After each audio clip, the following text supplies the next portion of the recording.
এতটা ব্যস্ততার মাঝে যে এবছরের সরস্বতী পুজোটা কাটবে তো ভাবতে পারিনি। তো প্রচণ্ড ব্যস্ততার মধ্যে গেছে। আর সারাটা দিন এই পুজো নিয়েই ছিলাম, রাতে ছিল অন্য প্রোগ্রাম, পুরো দিনটা পুরো বিজি, মানে একটা মিনিটও টাইম পাইনি সেদিন রেস্ট নেওয়ার।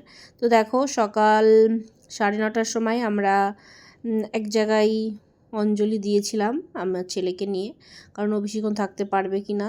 তারপর স্কুলে 9টা 10:30টার দিকে পুজো হচ্ছিল, তো সেখানে চলে গেছি। তো দেখো এই যে ওর স্কুলের পুজো এটা।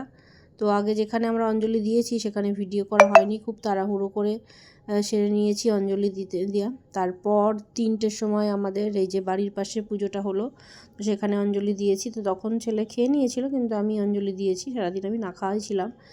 তারপর এই যে আমার ভাইজিদের আসার কথা ছিল, টুকি, তো ও আসলো বাড়িতে। তারপর আমার বাবান তো ওর সঙ্গে দুষ্টু মিষ্টি কিছুটা সময় কাটালো, ওকে তো যেতেই দেবে না। তারপর তো চলেই গেল। তারপর ছিল রাতে বিয়ের প্রোগ্রাম, তো সারাটা দিনই প্রোগ্রামের ভিতর দিয়েই কেটেছে। তো লাস্টে খেয়ে দিয়ে কোনো রকম চলে এলাম, খুব একটা হই হুল্লোড় করা হয়নি।